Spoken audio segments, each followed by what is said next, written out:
Bonjour, je m'appelle Claude Parisot, je suis thérapeute de couple Imago et superviseur aussi. Alors c'est quoi cette méthode Imago? Cette méthode, elle a été créée dans les années 80 par Harvey Hendricks et sa femme Helen Hunt.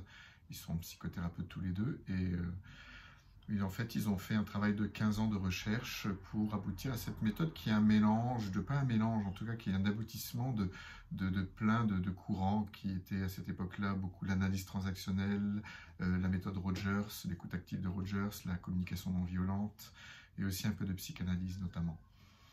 Voilà, cette méthode, qu'est-ce que ça veut dire Imago? Imago, ça vient de Jung, en fait. Jung, c'est l'image, une image qu'on imprime en nous, enfants, de ce qu'on a intégré de nos parents, ce qu'on a aimé chez nos parents, ce qu'on a moins aimé de nos parents et des personnes qui se sont occupées de nous, enfants. Donc, et cette image-là, c'est notre imago, elle se crée dans les 6 premières années de la vie, à peu près. Et donc, cette image-là, elle a été créée dans une relation intime, elle vient se réveiller dans une autre relation intime, dans d'autres relations intimes, donc dans celle de nos relations amoureuses notamment, et aussi avec nos enfants. Donc ça, c'est une méthode qui est en fait qui est basée sur la connexion avec le partenaire. C'est comment je rentre en connexion. C'est une méthode qui s'occupe que de l'espace relationnel, où on va apprendre à aller visiter le monde de l'autre.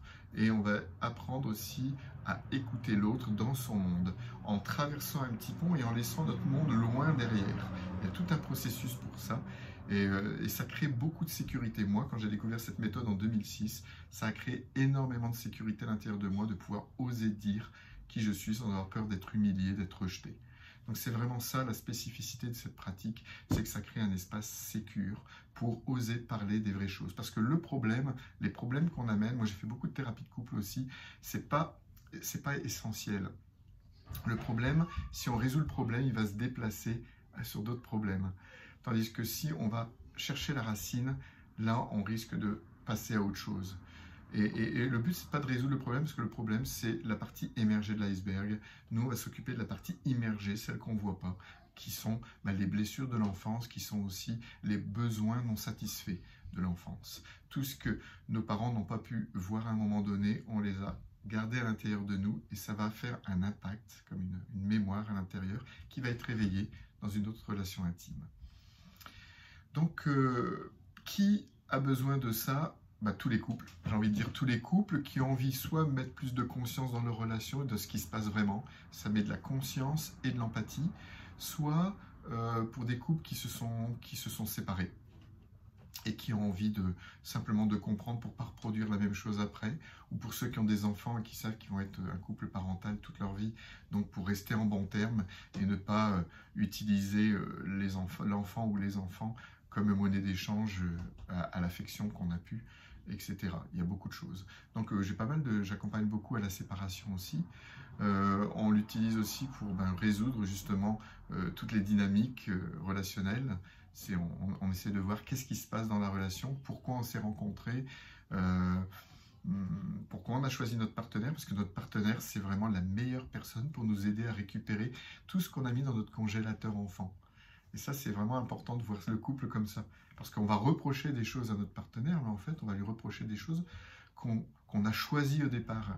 Et souvent, les partenaires trouvent ça injuste ou vivent de l'injustice ou de l'impuissance quand on leur reproche des choses qui étaient déjà existantes au début. Par exemple, moi, je ne parle pas beaucoup, et les partenaires le savent que je ne parle pas beaucoup, et elles vont me le reprocher à un moment donné. Alors qu'elles m'ont choisi pour ça parce que je donnais beaucoup de sécurité dans un premier temps dans la relation. Puis on chemine ensemble avec ça. Voilà, ça c'est un exemple. Pour qui c'est tous les couples. C'est-à-dire ça peut être les couples bien sûr hétéro, homo, il n'y a pas de problème, on accompagne vraiment toutes les problématiques, toutes les genres, il n'y a pas de différence. Et ça peut être pour aussi entrer en relation, c'est ça, c'est pour entrer en relation avec le partenaire. C'est-à-dire entrer dans une relation comme un peu faisaient les prêtres tout au début, dans les années 60, en tout cas avant, quand l'Église avait encore son importance. On n'allait pas voir des psychothérapeutes, on allait voir les prêtres et on allait voir avec eux, préparer le mariage, voir pourquoi on se mariait, qu'est-ce qu'on attend de la relation, qu'est-ce qu'on attend de l'autre. Donc ça aussi, c'est une des choses pour lesquelles les couples viennent, pour fonder des bases solides pour leur relation qui commence.